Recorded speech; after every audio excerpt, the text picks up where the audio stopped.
दोस्तों इस सेशन में हम लोग बेसिकली स्टेशनरी स्टैंडिंग वेव्स और बीट्स के कुछ क्वेश्चन हमने लास्ट सेशन में डिस्कस कर लिया है, फिर भी एक आध क्वेश्चन हम बीट्स के ऊपर भी करेंगे और basic stationery waves, antinodes, nodes और बहुत सारी चीज़ों के ऊपर क्वेश्चन हम लोग डिस्कस करने वाले हैं। तो चलिए दोस्तों पहला क्वेश्चन देखते हैं। In the stationary wave the antinode is the point where, देखो दोस्तों अगर हम स्टेशनरी वेव की बात करें तो स्टेशनरी वेव को जनरली हम ऐसे ड्रॉ करते हैं, जो हमारे कुछ पार्टिकल्स होते हैं वो अपनी पोजीशन से हिलते नहीं और कुछ पार्टिकल यहां से लेके यहां तक मैक्सिमम 2a तक जाते हैं, +2a से लेके -2a तक मूव करते हैं। तो मैंने आपको बताया था कि इस मतलब हम जब भी दोस्तों एमसीक्यूज सॉल्व करेंगे तो एमसीक्यूज में दाएं बाएं जो भी प्रोबेबिलिटी है क्वेश्चन की वो जरूर बात करेंगे। तो एंटीनोड्स क्या होती है? जहां पे मैक्सिमम डिस्प्लेसमेंट होता है पार्टिकल का। और एक बात ध्यान रख लें दोस्तों कि जब हम लोग हम लोग प्रेशर वेव की बात कर रहे हैं तो मित्रों जैसे आप समझते हैं कंप्रेशन रेयर फ्रैक्शन, ये हमारा कंप्रेशन है, ये रेयर फ्रैक्शन है, ये रेयर फ्रैक्शन है और ये फिर से कंप्रेशन है। यस, दिस पोर्शन जैसे आप स्प्रिंग से देख लें, स्प्रिंग से आप ज्यादा समझ पाएंगे। यस, कंप्रेशन और रेयर फ्रैक्शन में जहां पे डिस्प्लेसमेंट मैक्सिमम होता है वहां पे प्रेशर मिनिमम होता है और जहां पे डिस्प्लेसमेंट मिनिमम होता है वहां पे प्रेशर मैक्सिमम होता है। ये ध्यान रख लें क्योंकि पार्टिकल्स जब बहुत पास रहेंगे तो ऑब्वियसली प्रेशर हाई रहेगा, तो ये बात ध्यान रखें इस चीज को। खैर क्वेश्चन पे आते हैं। तो एंटीनोड्स क्या होती हैं? जहां पे हमारे पार्टिकल का डिस्प्लेसमेंट जो होता है मैक्सिमम होता है और जब मैक्सिमम डिस्प्लेसमेंट होगा तो प्रेशर क्या होगा दोस्तों? मिनिमम चेंज होगा। प्रेशर चेंज क्या होगा? मिनिमम होगा। यस, तो हमारा कौन सा ऑप्शन इसमें सही हो जाएगा? मिनिमम डिस्प्लेसमेंट, मिनिमम नहीं दोस्तों, मिनिमम डिस्प्लेसमेंट नहीं, मैक्सिमम डिस्प्लेसमेंट, मैक्सिमम प्रेशर भी नहीं, maximum displacement, minimum pressure change, that is option D will be correct in this case. ये ध्यान रखेंगे, बहुत ही इंटरेस्टिंग तरीके से क्वेश्चन था, एग्जाम में आ भी सकता है ऐसे घुमा फिरा के, तो आप इसको समझ सकते हैं। चलेंगे नेक्स्ट क्वेश्चन की तरफ। नेक्स्ट क्वेश्चन क्या कहना चाहता है आप देख सकते हैं। The equation of Y, equation हमें एक स्टेशनरी वेव की दी गई है, वेवलेंथ पूछ रहा है क्वेश्चन। मित्रों हमें पता है कि स्टेशनरी वेव की इक्वेशन को हम बहुत आसानी से रिप्रेजेंट कर सकते हैं। पहले मैं इसको यहां पे लिख दे रहा हूं, y = 0.15 sin 5x cos 300t। तो आप स्टेशनरी वेव को आप ऐसे लिख सकते हैं, y = sin x का मतलब sin kx cos ω t, या आप cos kx sin ω t भी लिख सकते हैं। तो don't be confuse, last session के आप एमसीक्यूज देखेंगे तो आपको और क्लियरिटी आएगी, इसलिए सारे कंसेक्यूटिव तरीके से देखेंगे तो आपको बहुत क्लियर आएगा। तो k की वैल्यू यहां कंपेयर करेंगे, k की वैल्यू आपकी 5 हो जाएगी और ओमेगा की वैल्यू हो जाएगी मित्रों 300। अगर हम दोस्तों इसको सॉल्व करते हैं तो k की वैल्यू 5 आई, मतलब 2 pi by lambda is equal to 5 हो गई।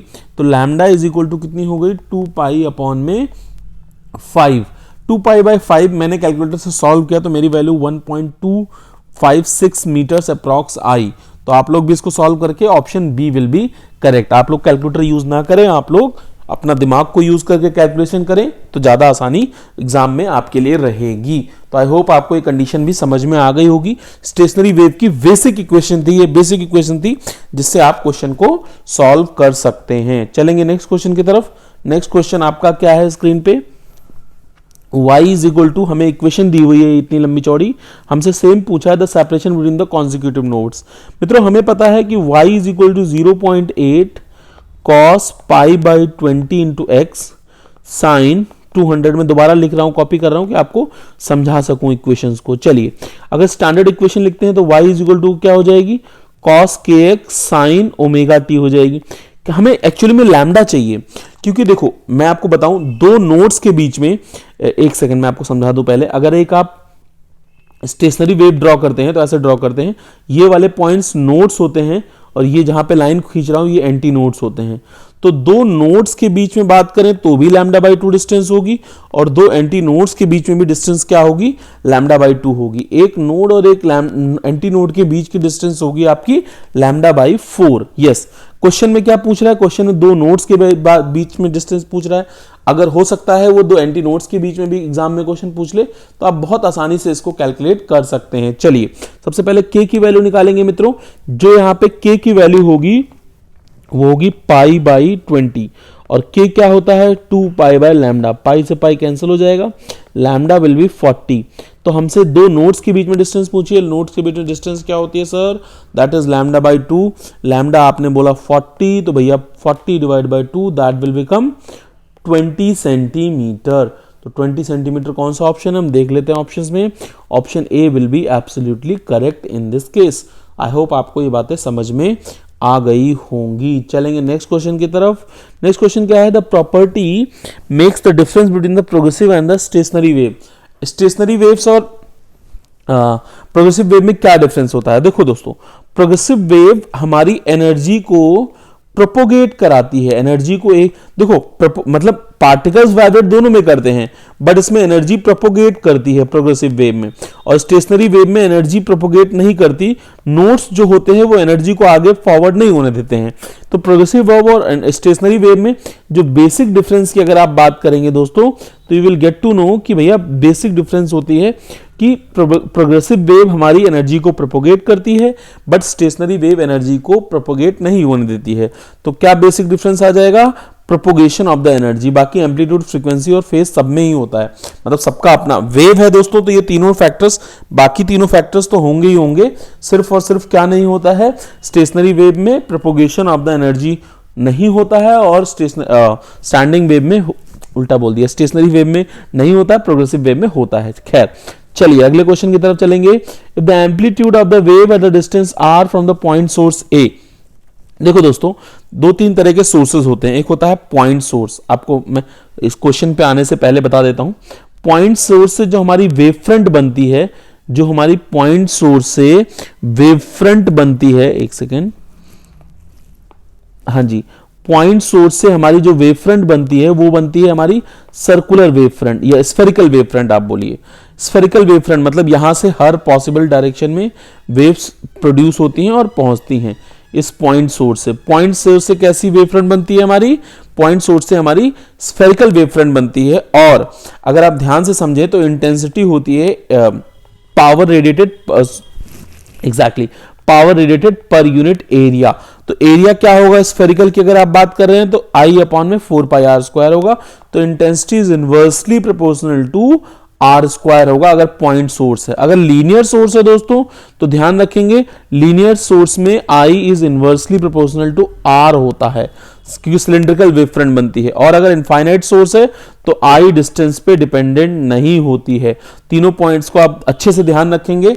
वैसे हमारे क्वेश्चन में मैं चाहता तो मैं सीधे आपको बता सकता था कि पॉइंट सोर्स है इसलिए इनवर्सली प्रोपोर्शनल टू R² होगी, बट आपको तीनों के बारे में जानकारी होनी चाहिए। चलिए दोस्तों, हमारे को क्या गिवन है, क्वेश्चन में गिवन था कि एम्पलीट्यूड के बारे में क्वेश्चन में गिवन था शायद। If the amplitude of the wave और the distance R is A, R distance पे ए। सर हमें एक बात पता है कि इंटेंसिटी प्रोपोर्शनल होती है ए स्क्वायर के, बिल्कुल सही पता है आपको। सर हमें दूसरी बात आपने बताई कि अगर पॉइंट सोर्स है तो I is proportional to R² हो जाएगा, बिल्कुल सही आपको बात पता लग गई ये भी। तो इसका मतलब सर हमें क्या पता लग गया कि A is proportional to 1/r हो जाएगा, दोनों स्क्वायर था इसलिए। ऑफ कोर्स यही बात आपको क्लियरली समझ में आ गई। दूसरी बात क्या बोली है, दूसरी पूछी है जब एम्पलीट्यूड बताओ A' जब डिस्टेंस हो जाएगी 2r, ऐसे केसेस में क्या करते हैं सर, डिवाइड कर देते हैं, क्योंकि यहां पे A/A' जो हो जाएगा, कोई कांस्टेंट आएगा, यहां भी k कांस्टेंट आएगा, यहां भी k कांस्टेंट आएगा और वो कैंसिल हो जाएगा। सिंपल सी बात है दोस्तों। तो क्या आ जाएगा k अपॉन में r। यहां पे दोस्तों अगर आप कंफ्यूज हो रहे हो तो प्रोपोर्शनल है, प्रोपोर्शनल में कांस्टेंट k लगाएंगे और कांस्टेंट तो यहां भी वही लगेगा। तो क्या हो जाएगा a is equal to k/r और यहां पे आ जाएगा k/2r, k से k कैंसिल हो जाएगा, r से r कैंसिल हो जाएगा। तो a/a' की वैल्यू कितनी आएगी मित्रों, a/a' की वैल्यू 2 ऊपर चला जाना है दोस्तों। तो यहां से a' की वैल्यू आएगी a/2, a/2 हमारी वैल्यू इसकी आ जाएगी और वो आपको समझ में आ गई होगी। a/2 कौन सा ऑप्शन है, a/2 हमारा सी ऑप्शन एब्सोल्युटली इसमें करेक्ट हो जाएगा। चलेंगे नेक्स्ट क्वेश्चन की तरफ। नेक्स्ट क्वेश्चन क्या कह रहा है दोस्तों, नेक्स्ट क्वेश्चन कह रहा है if two waves of same frequency same amplitude respectively super impose produces the resultant disturbance of same amplitude. बहुत बढ़िया बात है, मतलब दो वेव्स है A1 और A2, A1 का एम्पलीट्यूड x है, A2 का एम्पलीट्यूड x है, ये दोनों सुपर इम्पोज करी, रिजल्टेंट भी x है। देखो दोस्तों इसमें पूछा है इन दोनों के बीच में एंगल कितना होगा, बहुत ही सिंपल तरीके से। सर हम लोगों को बताया गया था बचपन में कि रिजल्टेंट एम्पलीट्यूड जो होता है वो होता है A1² plus A2² plus 2A1 A2 cos phi, हमसे फाई के बारे में जानकारी हमारा क्वेश्चन चाहता है। चलिए, अगर चाहता है जानकारी तो बहुत ही सिंपल तरीके से, सब कुछ x है, x का स्क्वायर दोनों तरफ स्क्वायर कर देंगे दोस्तों, ये रूट हट जाएगा, तो x equal to X square 2 into X square into cos phi. मैंने कुछ नहीं किया दोस्तों, सब कुछ इक्वल है तो सबकी वैल्यू पुट कर दी।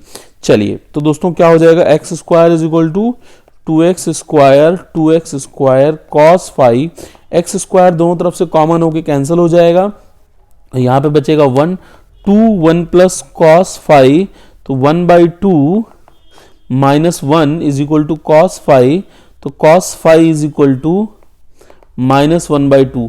दोस्तों cos फाई -1/2 कब होता है, जब फाई की वैल्यू 120 डिग्री या फिर 2π/3 होती है, तब होता है। सिंपल सा क्वेश्चन था, इसलिए मैंने थोड़ा जल्दी में बता दिया। अगर कुछ भी डाउट हो तो please let me know in the comment, मैं इसको दोबारा नेक्स्ट सेशंस में आगे जब इसकी कैलकुलेशन भी समझा दूंगा। आई होप आपको समझ में आ गई होगी। चलेंगे दोस्तों नेक्स्ट क्वेश्चन की तरफ। नेक्स्ट क्वेश्चन क्या कहना चाहता है, The superimposition two waves takes place with a frequency f and amplitude a। बहुत बढ़िया बात है, दो वेव्स सुपर इम्पोज कर रही हैं, दोनों की फ्रीक्वेंसी f है और एम्पलीट्यूड a है, बहुत अच्छी बात है। Total intensity is directly proportional to. देखो दोस्तों, अगर फ्रीक्वेंसी सेम है, यस फ्रीक्वेंसी सेम है तो ऐसी कोई दिक्कत ही नहीं है, दोनों सुपर इम्पोज कर रही हैं, तो इंटेंसिटी किसके प्रोपोर्शनल होता है, इंटेंसिटी ए स्क्वायर के प्रोपोर्शनल होता है, अगर वो कोहेरेंट है। अगर वो कैसी हैं, कोहेरेंट है, तो इंटेंसिटी ए प्रोपोर्शनल होगा। Total intensity is directly proportional to. Intensity आप समझ रहे हैं कि जो हमारी मैक्सिमम इंटेंसिटी होगी वो क्या होगी, हम निकालेंगे दोनों की a1 प्लस a2 का होल स्क्वायर, हम पहले भी देख चुके हैं। तो i क्या हो जाएगा, a1 प्लस a2 का मतलब हो गया 2a स्क्वायर, तो i इज प्रोपोर्शनल टू क्या हो जाएगा, 4a स्क्वायर हो जाना चाहिए। That is option D will be correct. बहुत ही आसान क्वेश्चन था, इसमें ज़्यादा टाइम वेस्ट करने की जरूरत नहीं है दोस्तों, बहुत सिंपल सी बात थी। चलेंगे नेक्स्ट क्वेश्चन की तरफ। नेक्स्ट क्वेश्चन हमारा ये जो है बहुत ही फेमस और बहुत ही इंटरेस्टिंग क्वेश्चन है। The equation given, I mean progressive wave की इक्वेशन गिवन है z1 z2 z3। Stationary wave बनाने के लिए क्या कंडीशन चाहिए। देखो दोस्तों, स्टेशनरी वेव बनाने के लिए मैं आपको बता दूं, बहुत सिंपल सी बात है। स्टेशनरी वेव के लिए दोनों वेव्स कोहेरेंट होनी चाहिए। कोहेरेंट का मतलब सेम फ्रीक्वेंसी होनी चाहिए और दोनों अपोजिट डायरेक्शन में प्रोपोगेट करनी चाहिए। मतलब एक इधर से आ रही है तो दूसरी वेव इधर से आनी चाहिए। कोहेरेंट होनी चाहिए मतलब ओमेगा सेम होना चाहिए और अपोजिट डायरेक्शन होना चाहिए। चलिए अब थोड़ा सा इनकी कहानी समझ लेते हैं वेव्स की। सर पहली वेव है, ये हमारी प्लस और माइनस है, मतलब ये पॉजिटिव एक्स में मूव कर रही है, ये आपकी नेगेटिव एक्स में मूव कर रही है, ये आपकी नेगेटिव वाई में मूव कर रही है, ये पॉजिटिव वाई में मूव कर रही है। मतलब ये और ये बना सकती हैं, ये और ये बना सकती हैं। अब देखते हैं, बना सकती है, मैंने नहीं बोला बनाएंगी, बच्चे पकड़ लेंगे सर गलत बता रहे हो आप। देखो मेरी बात ध्यान समझो, यहां पे पंगा ये है कि इन दोनों में फ्रीक्वेंसी का डिफरेंस है, तो Z3 Z4 तो अपने आप कैंसिल हो गई। Y का X से कोई लेना देना है नहीं, तो इनका आपस में कोई कॉम्बिनेशन बनेगा नहीं। सर बची एक ही धारणा X और मतलब एक ही कहानी हमारी बची कि Z1 और Z2 को देख लेते हैं। अपोजिट में है, फ्रीक्वेंसी भी सेम है, तो हमारी Z1 और Z2 यहां पे बना सकती हैं। ऑप्शन देखें, Z1 Z4 नहीं बना सकती क्योंकि X और Y में अलग अलग है। Z2 Z3 नहीं बना सकते क्योंकि X और Y अलग अलग प्लेन्स में है। Z3 Z4 नहीं बना सकते क्योंकि दोनों की फ्रीक्वेंसी में वेरिएशन है।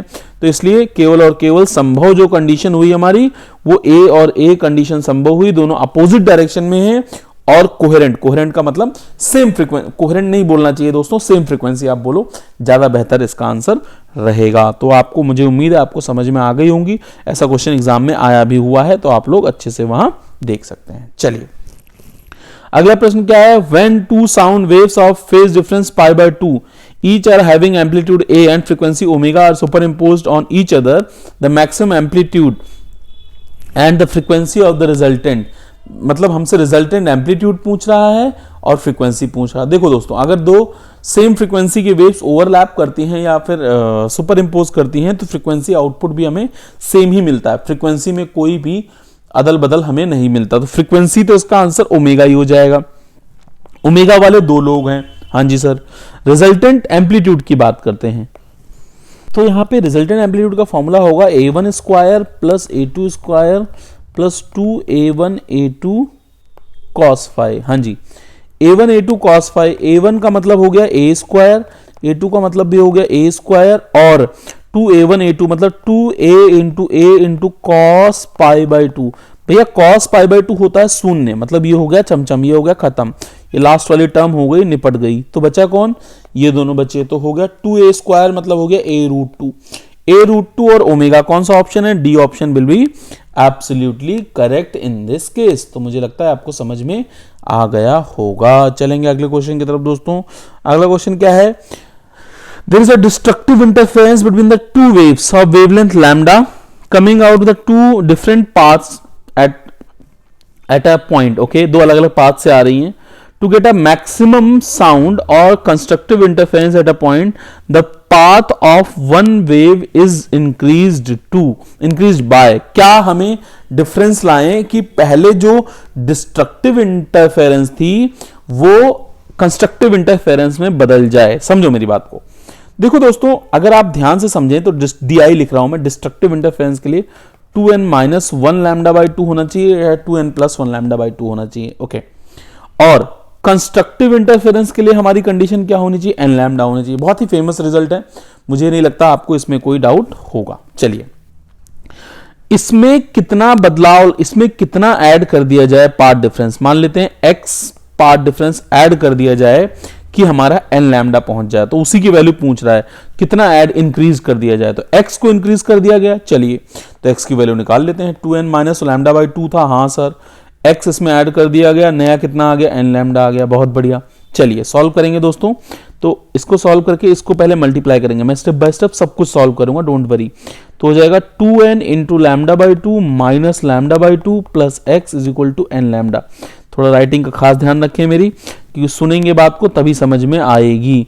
चलिए, तो हमारी दोस्तों लैम्डा से 2 से 2 कैंसिल हो जाएगा, n lambda is minus lambda by 2 plus x is equal to n lambda. n lambda से n लैम्डा कैंसिल हो गया, x की वैल्यू कितनी आ गई, लैम्डा बाई 2। तो कितना बदलाव ले आया जाए, लैम्डा बाई 2 का बदलाव ले आया जाए तो बात बन जाए। मतलब लैम्डा बाई 2 को अगर इंक्रीज कर दिया जाए, अगर हम लैम्डा बाई 2 इंक्रीज कर दें तो हमारी बात यहां पे बन जाएगी। तो आई होप आपको ये क्वेश्चंस समझ में अच्छे से आ गए होंगे दोस्तों। बाकी नेक्स्ट सेशन में हम लोग बात करेंगे किसकी, नेक्स्ट सेशन में हम लोग बात करेंगे डॉपलर इफेक्ट की। हम अच्छे से डॉपलर इफेक्ट की चर्चा करेंगे और डॉपलर इफेक्ट के बहुत ही इंटरेस्टिंग क्वेश्चंस हम लोग सॉल्व करेंगे। इन सभी क्वेश्चंस के PDF के लिए Telegram channel physics done join कर लें। थैंक यू दोस्तों।